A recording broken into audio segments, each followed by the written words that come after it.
আয়াত 17।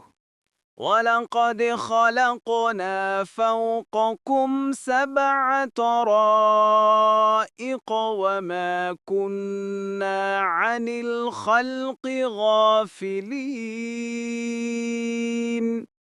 অনুবাদ।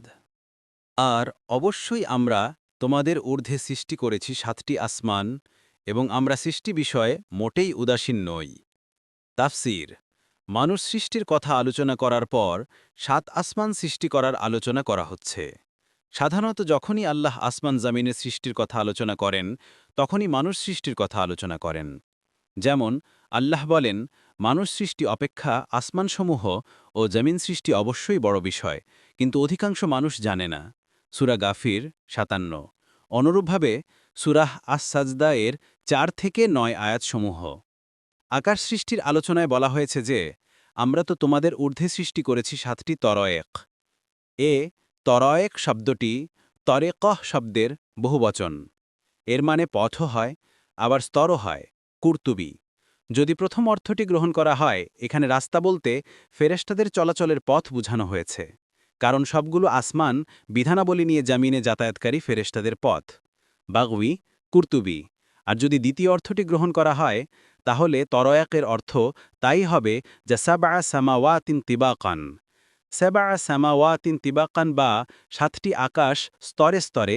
সূরাহ মুলক 3, নূহ 15 এর অর্থ হয়, অর্থাৎ স্তরে স্তরে 7 আসমান তোমাদের ঊর্ধ্বে সৃষ্টি করা হয়েছে।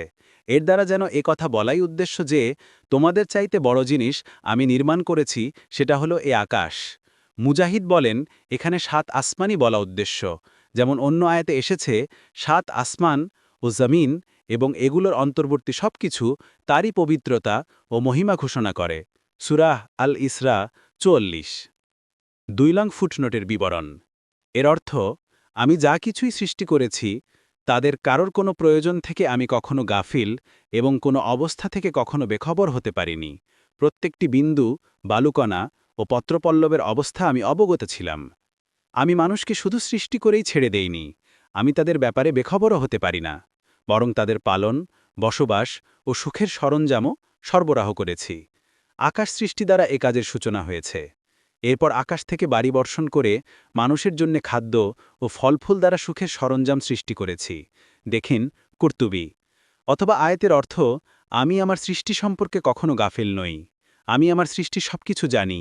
জামিনে যা প্রবেশ করে, জামিন থেকে যা বের হয়, আকাশ থেকে যা নাজিল হয়, যা আকাশে ওঠে, তিনি সবই জানেন। তোমরা যেখানেই থাকো সেখানেই তার জ্ঞানের আওতাভুক্ত। আর তোমরা যা আমল করো, আল্লাহ তা সম্যক দেখছেন। তিনি এমন এক সত্তা, কোনো আসমান অপর আসমানের মধ্যে তার দৃষ্টিতে বাধা হয়ে দাঁড়ায় না। কোনো পাহাড়ের কঠিন স্থানে, কোনো সমুদ্রের গভীর কোণে কি আছে, তা পরিমাণ কত, সবই তার জানা। পাহাড়ে টিলায় বালু, সমুদ্রে মরুভূমিতে গাছে কি আছে, আর পরিমাণ কত, সবই তিনি জানেন। ইবনেল কাসির। আল্লাহ বলেন, স্থর ও সমুদ্রের অন্ধকারসমূহে যা কিছু আছে তাই তিনি অবগত। তার অজানায় একটি পাতাও পড়ে না। মাটির অন্ধকারে এমন কোনো শস্যকণাও অঙ্কুরিত হয় না, বা রসযুক্ত বা শুষ্ক এমন কোনো বস্তু নেই যা স্পষ্ট কিতাবে নেই। সূরা আনাম 59।